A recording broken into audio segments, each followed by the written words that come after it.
Cristina Pérez filtró bombas. Estamos con un caso que a todos nos dejó realmente impactados, como es lo que podemos llamar la sombra del Kremlin. La sombra del Kremlin. ¿Espionaje ruso en la Argentina? A ver, lo primero que quiero decir excede este caso. Me gustaría que nuestra producción nos recuerde esa inolvidable frase que se escapó en un diálogo entre el entonces presidente argentino Alberto Fernández y su par, Vladimir Putin, en una visita a Rusia. Y a mí me parece que este es el momento que podemos hablar de cosas más, de avanzar en otros terrenos, porque el contexto es muy favorable para vincularnos más entre Rusia y Argentina. Y creo que inclusive tenemos que ver la manera que Argentina se convierta de algún modo en una puerta de entrada para América Latina, para que Rusia ingrese a América Latina de un modo más decidido. Y se lo tomaron en serio, parece, Argentina se convirtió fehacientemente en la puerta de entrada de Rusia a América Latina, y no lo digo solo por esa frase que se conoció en aquel momento y que dejó a todos perplejos, porque después, al poco tiempo, Alberto Fernández tuvo que viajar a Estados Unidos a pedirle ayuda a Biden, entonces presidente de Estados Unidos. Pero para que ustedes vean que esta historia tiene otros avatares anteriores al que les vamos a contar en un rato, le voy a pedir a Facundo Chávez que me acompañe, porque lo primero que tenemos para contarles, quizás como punto de partida, tiene que ver con un documento. Pero antes de ir al documento, quiero que por lo menos le echemos un vistazo a la grieta geopolítica. La grieta geopolítica. A ver si lo tenemos. Ustedes fíjense que en estas horas estuvimos contando que la Argentina expulsó al agregado iraní que se encontraba en nuestro país y le dio 48 horas para abandonar territorio argentino. Debe estar todavía haciendo las valijas, porque tenía mucho que hacer, según dijo. ¿Cómo no me dan más tiempo?, se quejó. Miren, cuando yo leía esta noticia y veía cómo algunos solo la relacionaban con el contexto de la actual guerra y eventualmente el gobierno de Milei y su alianza con Estados Unidos e Israel, decía, che, ¿no tendría que haber habido tensión con Irán hace bastante tiempo? Porque nuestros problemas con Irán exceden esta guerra, exceden a Milei, y solamente basta retrotraernos a los atentados terroristas, ¿no? Solo basta retrotraernos a los atentados terroristas que por el fiscal de la causa AMIA, solo por tomar el atentado a la AMIA, es un acto de guerra. Lo que llama la atención, perdónenme que lo diga, es que recién ahora hayan emplazado al encargado iraní. Porque la verdad que no solamente está pendiente un juicio en ausencia por aquel ataque terrorista, sino que también nuestro país ha seguido recibiendo amenazas por parte de ese régimen en forma velada, como la que esta semana se conoció, o la colección de amenazas que están registradas incluso en las investigaciones relacionadas con AMIA. Pero dicho esto, porque Irán no es cualquier país, la justicia argentina, en un fallo de 2024, considera que el Estado iraní planificó el atentado a la AMIA y lo ejecutó a través de uno de sus proxies, de Hezbollah, como parte de la yihad islámica. Pero claro, esta es una parte de la historia, y permítanme mostrarles acá el mapa de la grieta geopolítica, porque Irán, de la misma manera que Rusia, que es el jugador que está entrando a escena ahora con una novedad, pero que como ustedes verán, no es una cuestión nueva, y ahora les vamos a mostrar más documentos, podemos sumarlo a Cuba, a Venezuela, a Bolivia en el régimen que todos conocimos del socialismo de Evo Morales, China, Nicaragua, las autocracias del mundo, y Milei con sus dos aliados más importantes, Estados Unidos e Israel, pero que podemos sintetizar en un concepto de Occidente, ¿no? Como dice Javier Milei. Ahora, dicho esto, ¿tenemos la nota conectada? Enseguida nosotros vamos a avanzar con documentos anteriores que van a mostrar por qué Argentina, como dijo Alberto Fernández, tal vez sí se convirtió en una de las puertas de entrada de Rusia a Latinoamérica. Pero ahora vamos a hablar con la periodista Diana Cariboni, la autora de la investigación de Open Democracy, el medio que reveló los documentos secretos que prueban la operación de inteligencia rusa a través de la infiltración de medios periodísticos para, de alguna manera, instalar información que desestabilice al gobierno de Milei y que favorezca a Rusia en detrimento de Estados Unidos. Diana, muy buenas tardes. Te saluda Cristina Pérez desde Buenos Aires, desde La Nación Más. Hola Cristina, buenas noches.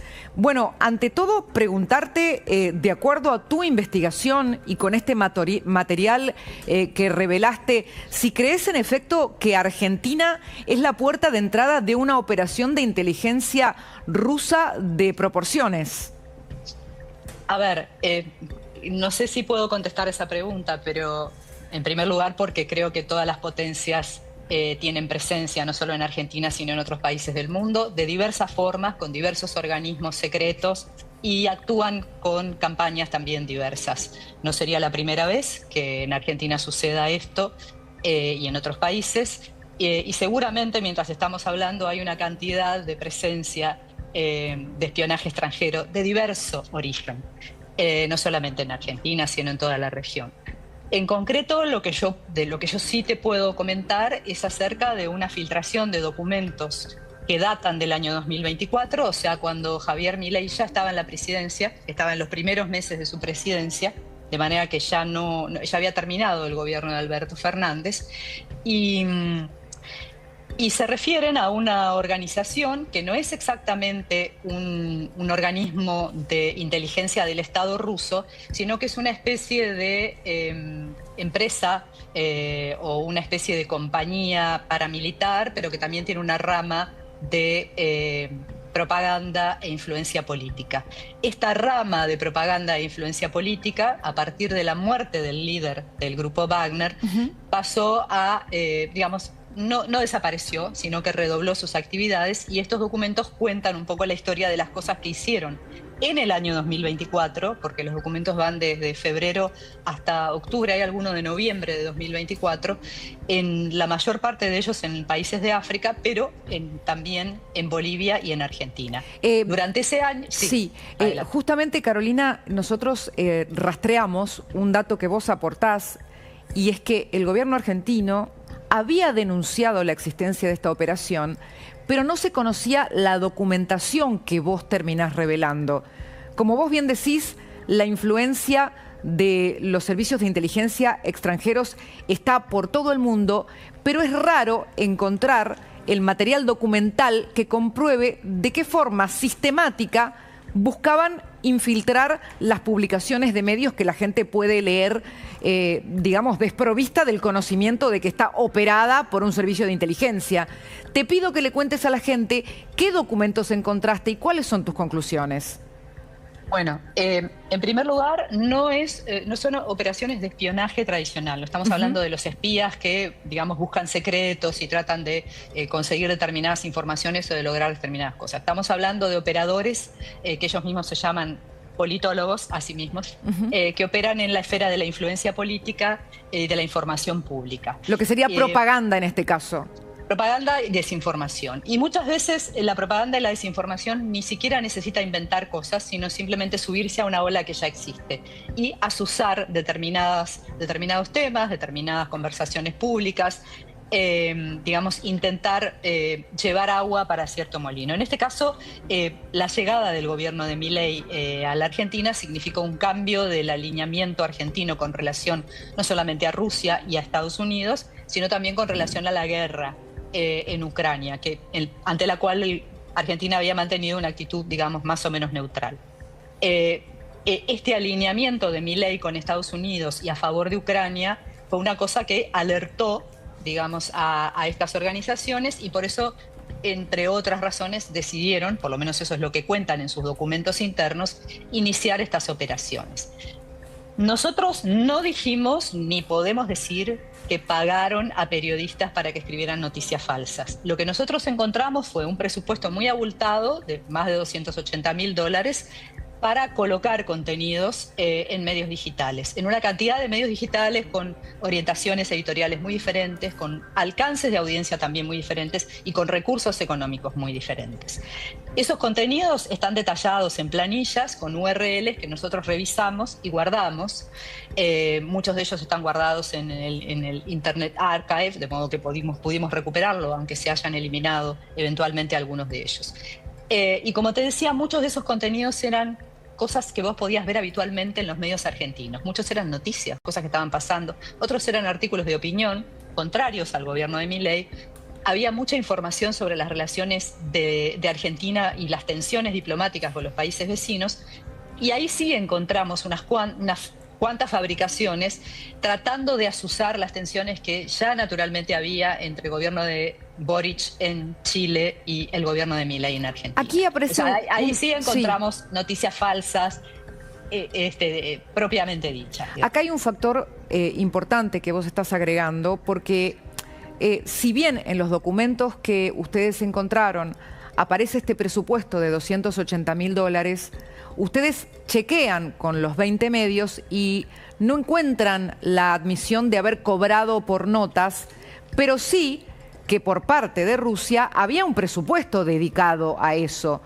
Entonces, de alguna manera, tu hipótesis es que inflaban esos costos eventuales o que de alguna manera había algún pago con o sin conciencia de la procedencia, porque vos detallás un sistema por el cual los medios eventualmente, por tener poco presupuesto, podían agregar opiniones sin saber o sabiendo que venía de una conexión con esta fuente de Rusia. Bueno, justamente, nosotros tenemos algunas evidencias, no hemos podido demostrarlo todavía, pero tenemos algunas evidencias de que las cifras están groseramente infladas, lo cual indicaría corrupción interna. Claro, o sea que les pasaban a sus superiores un costo y eventualmente pagaban menos o no pagaban. Exactamente, porque las cifras manejadas son muy elevadas para lo que se paga en el medio periodístico argentino y de toda la región. Eso por un lado. Por otro lado, había también inflación de artículos. En todas las planillas que revisamos había muchos artículos repetidos, o sea, URLs repetidas. Por eso tuvimos que hacer un trabajo de descarte para quedarnos solamente con las que aparecían una vez, lo cual también indicaba, digamos, una inflación del impacto que podían estar teniendo en su campaña. Y en tercer lugar, lo que vos decís, todos los datos que encontramos y los testimonios que nos dieron de forma informal, los de record y algunos on the record, indican que lo que los rusos hicieron fue explotar, digamos, un funcionamiento que ya existe en los medios de comunicación, que tiene que ver con estos intermediarios, estas agencias de relaciones públicas, estos prenseros que colocan contenido en los medios, y en medios que necesitan estar renovando permanentemente su contenido y de pronto no tienen todos los recursos para producir artículos propios, aceptan. La mayoría, te diría el 98%, nos dijeron que lo habían aceptado gratis de un tercero al que conocen y que saben que es una persona que les trae contenido. A su vez, nosotros pudimos hablar con uno de esos intermediarios y nos dio una versión muy parecida, es decir, yo cobré lo que cobro siempre, no tengo idea quiénes eran los que firmaban esos artículos, los distribuí entre los medios que yo conozco y que sé que lo podían publicar. O sea, una cadena de intermediación que en último caso tenía a los operadores rusos. ¿Qué más te puedo decir sobre esto? Me gustaría muchísimo que digamos que esto ponga un poco el acento en los problemas que hay en la falta de control editorial, que yo creo que es el kit de esta cuestión con relación a los medios. Estamos de acuerdo porque, a ver, hay medios que trabajamos con los estándares periodísticos, no solo de rendición de cuentas, sino de chequeo editorial. Y esto es muy diferente a lo que a veces pasa en el ecosistema de Internet. También es cierto que los medios tradicionales a veces están vilipendiados cumplimos con estos requisitos que engrosan obviamente los costos de trabajo de los medios, pero que ofrecen por esa metodología una información que intentamos sea de mejor calidad. Ahora, el ecosistema de Internet, la fluidez de la información, la velocidad de la información, hoy permite que se disfrace con los modos o los estilos de un medio tradicional otro tipo de contenido. Y la víctima no solamente es la verdad, es el ciudadano que por ahí lee, creyendo que está leyendo algo hecho de una manera periodística profesional, ¿no? Y esto es lo que probablemente nos preocupa a todos los que ejercemos esta profesión de cara a los ciudadanos. No sé si coincidís. Sí, creo que, o sea, una de las cosas que hablamos con mis compañeros, quisiera recordar que este artículo lo hicimos junto con Santiago Donel de Filtraleaks, que es un medio local argentino, y con Sofía Álvarez Jurado del medio Forbidden Stories. Fue un trabajo de leer muchísimos documentos, hablar con muchas fuentes, chequear un montón de datos. Y una de las cosas que francamente nos preocupó fue encontrar, digamos, la facilidad con que cualquier campaña de desinformación puede explotar esta grieta, sin que, incluso sin que el medio tenga conciencia de lo que está pasando, ¿no? O por lo menos los editores o responsables editoriales del momento tengan total conciencia de lo que está pasando. Esto no los exime de responsabilidad, sí, correcto, pero sí de alguna manera retrata la situación de precariedad en la que muchos medios, y no solo chicos, porque en la lista de medios hay medios grandes también, medios que pertenecen a grupos mediáticos. O sea que tendrían que tener, supongo yo, otros recursos para controlar esto y sobre todo también para distinguir lo que es un artículo que viene por contenido promocionado de lo que es una verdadera columna de opinión o un verdadero análisis o una verdadera noticia. Déjame preguntarte, antes de saludarte, tengo dos preguntas. Una tiene que ver con que nos cuentes de estos autores fantasmas o perfiles falsos que aparecían como los periodistas que habían realizado la nota, pero que realmente no existían siquiera. Exacto, bueno, esa es otra característica. Nosotros no encontramos periodistas conocidos firmando los artículos. Muchos artículos no estaban firmados y los que sí estaban firmados tenían o nombres desconocidos sobre los que no pudimos encontrar datos o en 4 casos pudimos sí reconstruir digamos, el armado de perfiles ficticios, como vos decías. Las fotos fueron tomadas de bancos de imágenes o generadas por inteligencia artificial, los nombres también son inventados, e incluso hasta las biografías. Algunos de ellos tenían doctorados, tenían títulos en tal o cual lado, que nosotros, bueno, logramos averiguar que no era cierto. Uno de ellos, que recuerdo su nombre porque es, digamos, un personaje que ya fue expuesto, este personaje virtual ya fue expuesto en África justamente promoviendo este tipo de contenidos, Manuel Gotzin, y que ha sido reproducido en distintos medios de América Latina. En el caso de esta lista estaba solamente en un artículo, pero bueno, nos sirvió de alerta para empezar a mirar a otros y así logramos identificar a 4. Pusimos las fotografías justamente porque son fotos que en algunos casos no existen, fueron generadas por inteligencia artificial, en otras pertenecen a bancos de datos y en otras pertenecen a un ciudadano ruso cualquiera al que se tomó su imagen y se hizo pasar por este Manuel Gotzin. Vos sabés que hoy, como ejercicio, me puse a buscar algunas notas con estas firmas y realmente aparecían muy pocas. Llegué apenas a 2, con lo cual presiento que tal vez ha habido una eliminación del material. Pero al mismo tiempo lo que viene es la sensación de estar ante la primera línea. La primera línea pueden ser estos periodistas fantasmas o esta metodología por la cual tenían aceitado un sistema de infiltración. Se sabrá eventualmente si fue pago o no y qué nivel de responsabilidad existió. Pero me parece que acá vamos a entrar en una discusión donde por un lado va a estar la defensa de la libertad de expresión, pero por el otro, y la libertad de expresión digo que también es un derecho de los ciudadanos en cuanto al acceso a información veraz, y por otro va a estar, eventualmente depende de la investigación, porque el gobierno argentino dijo que piensa llegar hasta las últimas consecuencias, la línea detrás de esta primera fase, que es la de los autores falsos?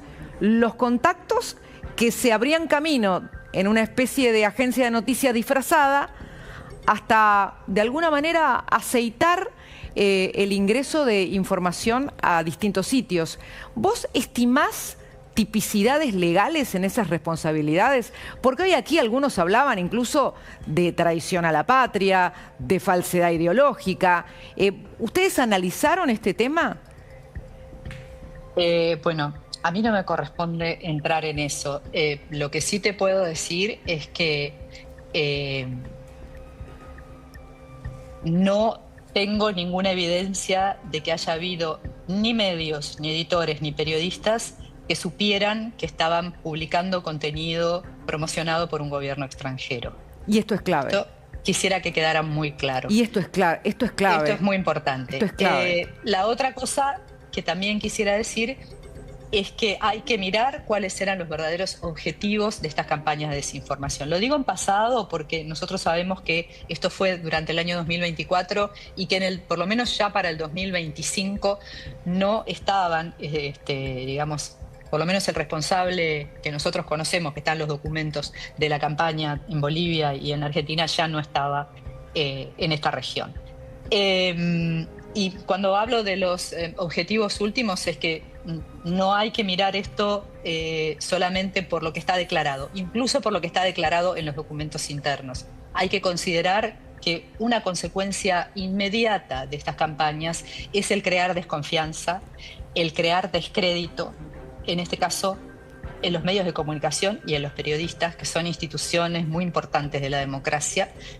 Y eso daña a un país y a una sociedad mucho más que solamente dirigirse a crear descrédito contra un gobierno como el de Milei, que por otra parte todos los días en los medios argentinos vemos noticias críticas sobre su gestión. De manera que en ese sentido te digo que no es que ellos vinieran a inventar una corriente de opinión, sino que se subieron a una ola que ya existía y que no lograron mucho más que eso, en el sentido de que esos objetivos declarados, ninguno de esos se cumplió, pero sí se cumplió el de, un poco como lo titulábamos en uno de los artículos, echar leña al fuego. O sea, agregar más leña al fuego a una sociedad polarizada, dividida, muchas veces casi al borde del caos de la discusión pública, ¿no? Claro, lo que sí nos debe hacer reflexionar es que hay que tener una estricta revisión de quién con su firma ingresa con una pieza de opinión a un medio, porque el medio es responsable de lo que publica en ese sentido.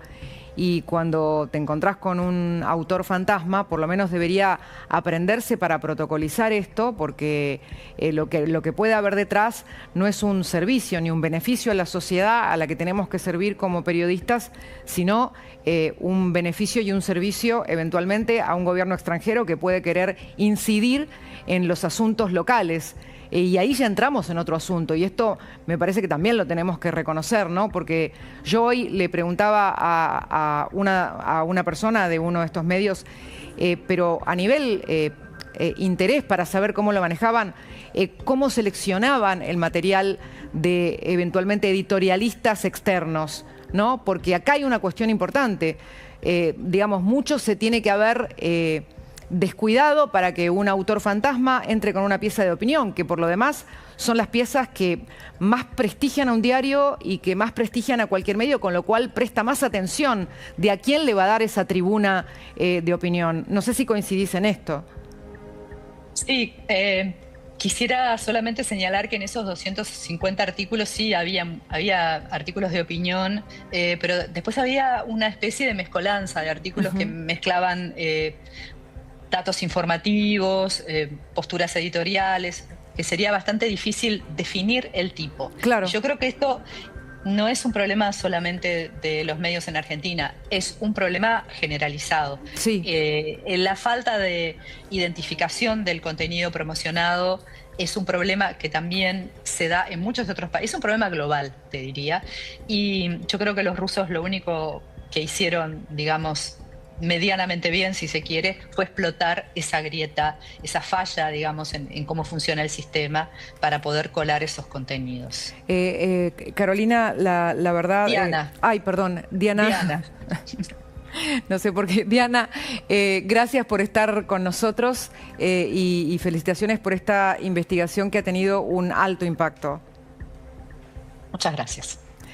Bueno, amigos, queríamos de alguna manera contarles los detalles de esta investigación, pero no solamente esto, porque también hay datos que anteceden a esta investigación y a los datos que tienen que ver con en este caso, el métier periodístico que quedó bajo la lupa luego de las revelaciones de la investigación de Diana. Y tiene que ver, lo primero que les vamos a contar, o vamos a volver atrás, en una decisión que vamos a titular Acuerdo Libre de Visas. ¿Te parece? Sí. Acuerdo Libre de Visas. ¿Qué fue? El huevo de la serpiente, pero bueno. ¿Cómo? Yo le pondría el huevo de la serpiente, pero bueno, está bien. ¿Tanto? Sí. Ese huevo de la serpiente. Lo que vamos a mostrar es el huevo de la serpiente de lo que estamos viendo ahora. De lo que estamos viviendo ahora. Acuerdo entre el gobierno de la República Argentina y el gobierno de la Federación de Rusia sobre viajes sin visas de los ciudadanos de la República Argentina y los ciudadanos de la Federación Rusa. ¿Por qué para vos esto es el huevo de la serpiente? Porque este acuerdo es un acuerdo que se firma en el 2009. En realidad, el primer paso se había dado en el 2008. Estamos hablando del gobierno de Cristina Kirchner. Una reunión de Cristina Kirchner con Dmitry Medvedev.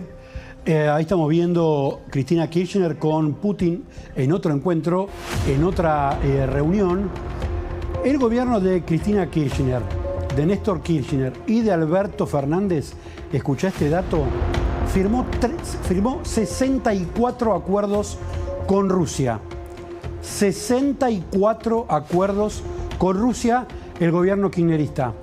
Ese gobierno, el gobierno kirchnerista, en estos 4 periodos, uno de los acuerdos que firmó, hay acuerdos sobre comercio, actividad económica, diplomacia, pero el acuerdo este que estamos mostrando, yo lo denomino el huevo de la serpiente, porque este acuerdo es del año 2009 y fija una base para que exista este intercambio tan poco controlado entre Argentina y Rusia, que es la aprobación para que entre Argentina y Rusia no exista la necesidad de visa.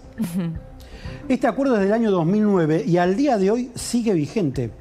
Y lo que establece este acuerdo es que cualquier ruso que quisiera ingresar a la Argentina no necesita visa y puede estar en la Argentina entre 90 y 180 días.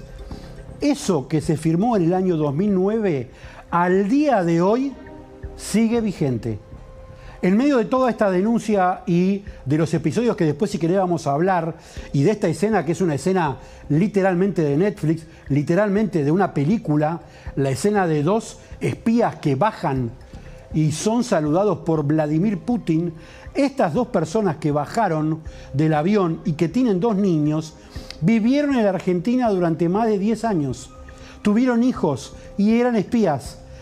Putin los saluda y le dice buenas noches en castellano. Se lo dice a los chicos porque los chicos no sabían ruso, solamente sabían castellano, hablaban en argentino.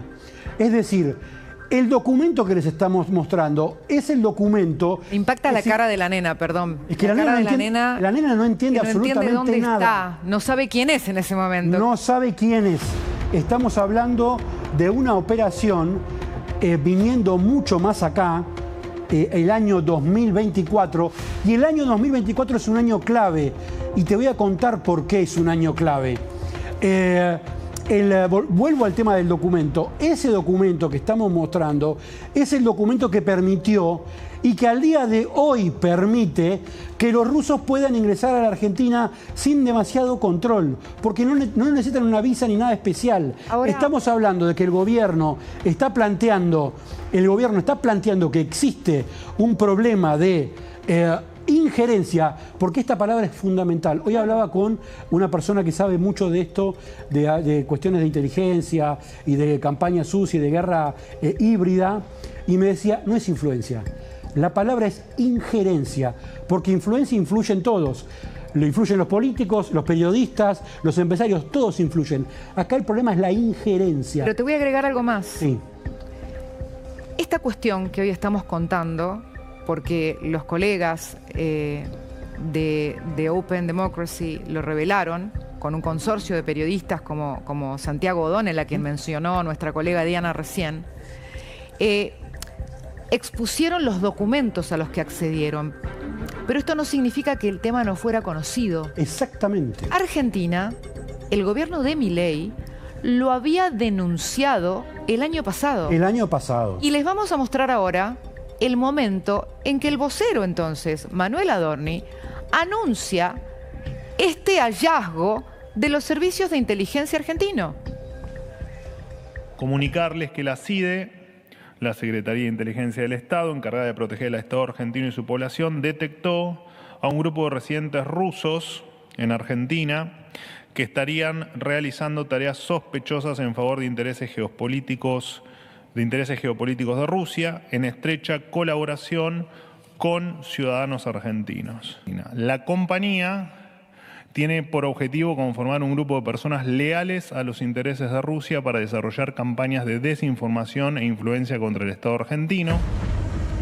O sea, ustedes escucharon, la fecha de esto es de junio de 2025. Junio de 2025. El gobierno en ese momento ya tenía la información vía la CIDE. Es más, dijo la compañía, que es lo que les vamos a contar en un ratito en detalle, ya contaba con los datos, de manera tal que lo que hoy aparece como revelación periodística son documentos que probablemente amplían esa información, pero en el tiempo que va desde la denuncia del propio gobierno argentino en esa conferencia del año pasado en junio hasta ahora, sigue vigente este acuerdo. Yo digo, ¿qué esperan, me parece a mí, para considerar este tema?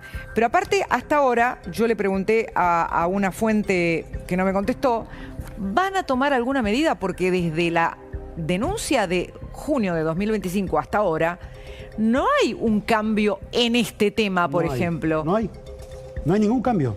No hay ningún cambio. Si querés vamos a la línea de tiempo, porque la línea de tiempo es importante para poner en contexto qué fue lo que pasó. A ver, en agosto del 24, aparece esta escena. ¿Qué es esta escena? Esta escena es este grupo, esta pareja que se llama Ludwig Hisch y María Rosa Mayer Muñoz, según el nombre argentino. Sí. Porque estos dos, este matrimonio que baja, tenían documento argentino, pero en realidad no eran Ludwig y María Rosa. En realidad eran Artem y Ana Dulcev. Eran agentes de inteligencia que habían vivido durante más de 10 años en la Argentina, que habían hecho actividades de espionaje en la Argentina vinculado con el Kremlin. Estaban acá, tuvieron hijos, vivieron, y cuando son detenidos en Eslovenia en el año 22, Putin les manda un agente a Eslovenia para decirles: nosotros los vamos a liberar. ¿Sabés cómo lo liberaron? Con el intercambio de presos más importante desde la Guerra Fría. Dios mío. Ahora, ese era el impacto que tenía esta figura. En este momento, agosto del 24, es cuando es parte del periodo de tiempo en que se denuncia estuvieron realizando esta infiltración con notas en medios nacionales. Este momento coincidía con el periodo que denuncian estos documentos. ¿Pero por qué? Acá está la clave. A ver. ¿La clave cuál es? La clave es que Javier Milei asume en diciembre del 23. Sí. Hasta diciembre del 23, Argentina no era un problema para Rusia. No. Porque teníamos a Alberto Fernández que decía: vamos a hacer la puerta de entrada. Sí. Nadie iba a estar en contra en Argentina del gobierno. Nadie iba a estar en contra de Putin en el ataque contra Ucrania. ¿Pero por qué se activa en el 24? Porque los servicios de inteligencia de Rusia avanzan y empiezan a operar con más intensidad porque había un gobierno nuevo que estaba alineado en contra de Rusia Ahora, y alineado con Estados Unidos y Ucrania. Este es el problema. Permitime mostrarte lo que dijo hace un rato la embajada rusa. Sí, ¿Lo exacto. viste? ¿Lo vi? Vamos a mostrarles lo que dijo la embajada rusa hace un ratito. No sé si tenés el posteo. Ahora lo vamos a buscar. Lo quiero ubicar en esta línea de tiempo. Te acabamos de mostrar que en junio de 2025 el gobierno argentino denunció esto. Fíjense, comentario de la embajada de Rusia en Argentina. Nos vimos obligados a prestar atención a la reciente publicación de una serie de los materiales antirrusos en los sitios web argentinos. O sea, por un lado lo dan vuelta, ¿no? Claro. Lo dan vuelta. Dicen que en realidad todos los que estamos informando estamos diciendo material antirruso. Los investigadores, entre comillas, pone, han reavivado una historia olvidada sobre una supuesta campaña de desinformación rusa inflada artificialmente, dice, en junio de 2025. Cuando se hace la conferencia de Ador. Exacto, esto es la conferencia. Como era de esperar, al igual que entonces, no se aportan hechos ni pruebas que respalden estas insinuaciones. Eso no es verdad. Eso no es verdad. De hecho, lo que cambió entre junio de 2025 y ahora es que aparecieron los documentos mediante esta investigación periodística que, miren este detalle, aparece con una primera fuente en África, porque allí también detectan esta operación. Ahora, déjame que te haga un puntito ahí. Sí. ¿Saben qué nacionalidad tenía este infiltrado, este agente de inteligencia? El origen de su... El que estamos contando de la familia. ¿De la familia? Namibia. Bueno. Namibia, África. Continúo este comunicado para seguir con la línea de tiempo de Facundo. El 23 de junio de 2025, la embajada ya emitió un comentario detallado sobre este tema. En esencia, no tenemos nada que añadir hoy. Lamentamos que las posturas ideológicas vuelven a imponerse al sentido común y que escuchen esa frase, que el deseo de enturbiar las relaciones bilaterales prevalece sobre la voluntad de desarrollarlas. Cuando lo real es que no cambió nada. El acuerdo entre Argentina y Rusia sigue vigente. O sea, entre esa denuncia del año pasado y ahora no cambió nada. Y sin embargo, el presidente argentino, anunció lo siguiente. Vamos a mostrar el tuit del presidente y seguimos con la línea de tiempo. Vamos a ver ahora el tuit. Fíjense, el espionaje que ha trascendido es de una gravedad institucional pocas veces vista en la historia. El gobierno argentino lo había denunciado. Exactamente. O sea, estaba en conocimiento. Lo que pasa es que ahora aparecen los documentos. Los periodistas y medios vinculados a esto son solo la punta del iceberg de algo mucho más grande. ¿Qué es? ¿El presidente ya sabe qué hay detrás de lo que él llama la punta del iceberg? Acá nos están faltando elementos, pero sigo. Vamos a llegar hasta las últimas consecuencias para identificar a todos los actores directos e indirectos que participaron de esta red de espionaje ilegal. Bueno, me vuelvo a preguntar lo mismo. ¿Va a seguir en vigencia el acuerdo con Rusia que no cambió entre la denuncia del año pasado y los materiales de ahora? La gran duda. Es la gran duda, ¿no? Pero por lo menos lo estamos marcando. Facu, seguimos con tu línea de tiempo. Vamos a la línea de tiempo y pasamos del episodio de agosto, cuando se muestra concretamente estos agentes que habían operado en Argentina, a este episodio rarísimo de diciembre del 24. Seguimos en el 24. 2 ciudadanos rusos que estaban sobrevolando sobre el Congreso de la Nación un dron. Tranca. Un dron. Pero no solamente, eran como Superagente 86, porque no solamente que estaban sobrevolando, sino que se les perdió. Y, te digo el nombre, Igor Lomakin y Vitali Karlavo tocan el timbre en el Congreso y dicen, se me cayó un dron. ¿Cómo, señor, que se le cayó un dron? Sí, se me cayó un dron.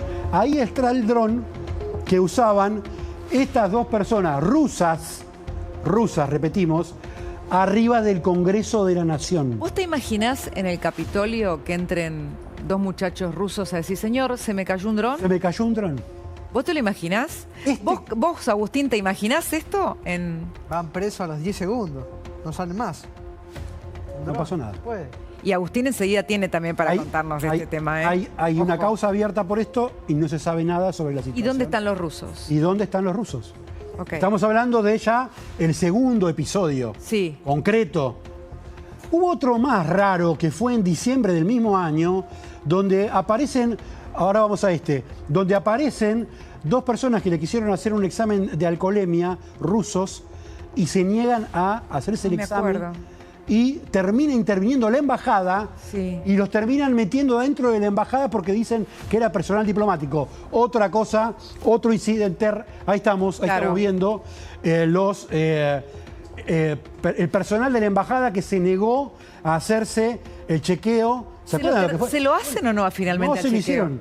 Y lo terminaron ingresando a la embajada por medio de la intervención del embajador. Lo que decían era que esas dos personas eran... tenían inviolabilidad diplomática. Pero perdón. Sí, estaban borrachos o no, pero los tipos tenían... Pero suponte que vos sos diplomático, pero estás en un país extranjero, tenés que cumplir las leyes de tránsito igual. Vos fijate las cosas que estamos contando, una atrás de la otra, raros. Pero perdóname, sos con rusos. Diplomático argentino en Francia. Entonces, violás un semáforo en rojo. Te dicen, señor, violó un semáforo en rojo. No, pero yo soy argentino, no me cabe. No es así. No es así. Vos tenés que cumplir con la ley de ese país. Como eran personal de la embajada, no se hicieron ese examen y terminaron... no sabemos si tomó mucho vodka o no. No sabemos si tomó mucho vodka o no. Bueno. Era Navidad, era el día posterior a Navidad, así que capaz que algo tomaron. Otro episodio rarísimo. Y ahora vamos a junio. Vamos a junio cuando ocurre esta conferencia de prensa que recién mencionabas. Y acá hay dos nombres que son claves. Estos dos nombres, que son Konstantinovich Andriashvili e Irina Yakovenko. Yakovenko. Repito, Konstantinovich Andriashvili e Irina Yakovenko. Estas son las dos personas que el gobierno, que la investigación de la Secretaría de Inteligencia del Estado confirmó que eran los que estaban detrás de la compañía. ¿Qué es la compañía? Yo ahí tengo un matiz con lo que contaba la colega. La compañía es un órgano paraoficial que ya integra el servicio de inteligencia. No es un organismo privado. Ahora voy a hacer el seguimiento de lo que publicó Diana y contando un poco en detalle. Y le voy a pedir que se sume Agustín.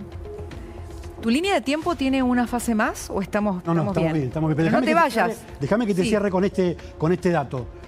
Esta denuncia se presentó en junio. La compañía, en teoría, hacia fines de 2025, supuestamente había sido desmantelada. Pero no se sabe si efectivamente fue desmantelada, porque es un órgano que no tiene una actuación formal. No es que viene el señor la compañía de Rusia y dice, yo soy el señor la compañía de Rusia. De hecho, estas dos personas que estamos viendo en imagen, que son las personas individualizadas por la Secretaría de Inteligencia del Estado en el momento en que se difunde el dato de la compañía, se fueron del país. Pero después regresaron al país. ¿Regresaron? ¿Y los dejaron entrar? ¿Los dejaron? ¿Vos qué sabés de eso, Agus? Están viviendo acá. ¿Están viviendo acá? Sí. Siguen acá en Argentina. Bueno, ¿te sumás, Agus? Yo voy agregando datos para que quede bien claro exactamente qué se encontró y lo que informaron en esta investigación. Y ustedes me van ayudando. Estamos hablando de información que publica una investigación del sitio Open Democracy, luego de acceder a una filtración de 76 documentos que aparecen en un medio africano llamado The Continent, ¿no? Se trata de esta red de propaganda, vamos a llamarla, rusa, llamada internamente La Compañía, que habría realizado operaciones secretas para desacreditar al presidente Milei, infiltrando notas en medios argentinos durante 2024. Como les mostramos recién, ese mismo año, también habrían existido operaciones similares en 30 países de Latinoamérica y África. Es decir, no era un sistema que se reducía a Argentina. Pero, ¿qué incluía? Y vamos a enumerar. Por ejemplo, encargar informes, encuestas, análisis de temas, por ejemplo, de la industria militar, de temas de recursos estratégicos, perfiles de líderes políticos, de líderes económicos o gremiales, entrevistas de expertos, planes de apoyo a candidatos de la oposición. Eso fue acá, para las legislativas. Para las elecciones del año pasado. Sí. ¿Sabes algo más de esos planes? Entiendo, por lo que se sabe de los informes, era una especie de plan, o sea, una preparación. No se sabe si al final actuaron o no, pero sí era para apoyar la oposición. Hoy hablé con Cerimedo, con Fernando Cerimedo. Sí. Estuvo con las redes de Milei en la campaña presidencial. Ellos identificaron en la campaña presidencial del 2023. Y lo que me comentaba hoy es que todas las versiones escatológicas que se daba sobre Javier Milei, ellos detectaron que las cuentas que difundían esa información, estamos hablando de cosas que se saben, que no voy a repetir porque son bastante desagradables, sobre el presidente, su hermana y demás, venían de cuentas que tenían origen en Rusia. Bueno, eso puede ser, por lo que Milei dice, la punta del iceberg. Pero acá vamos a lo más interesante. De alguna manera constituían una agencia de distribución de contenidos, como tantas agencias de información. Ahora no se usan tanto como antes, pero ¿se acuerdan la época en la que la agencia de contenido era palabra santa? Bueno, agencias de contenidos que distribuye información a medios argentinos y también en redes sociales. Y me faltaba una cosita más. Bien, vamos a ver qué es lo que encontraron en estos documentos. Accedieron a 250 piezas de contenido, 250 notas, en 20 medios entre junio y octubre de 2024. Presupuestaron, los documentos contienen, y ahora les vamos a mostrar, presupuestaron $280.300 para invertir en la publicación de esas notas, pero al parecer habrían inflado el precio para quedarse con algún dinero, y en total, lo que se habla como presupuesto por nota eran, no sé si está acá, si no lo agrego yo, entre $300 y $3.100, pero, como decía nuestra colega Diana Coravini, no hay verificación por parte de los periodistas de que en efecto esos pagos se hayan producido. Temáticamente, ¿de qué se trataban las notas? Notas críticas al gobierno de Milei, favorables a Rusia y contrarias a los Estados Unidos.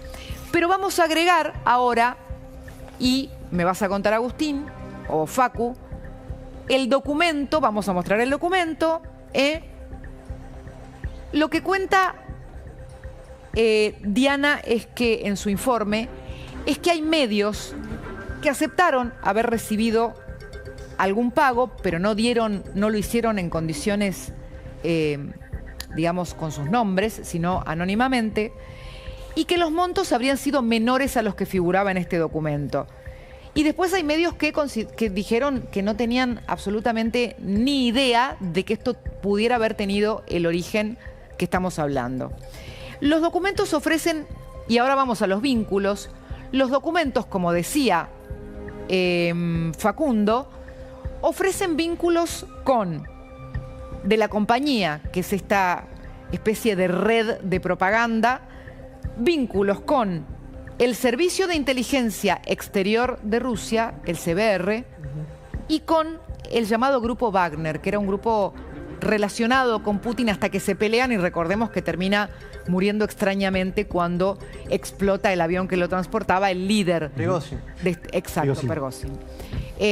Ustedes me dirán dónde estamos parados. No solamente hubo notas, también hubo gestiones en territorio, en concreto pintadas, la aparición de banderas en partidos de fútbol.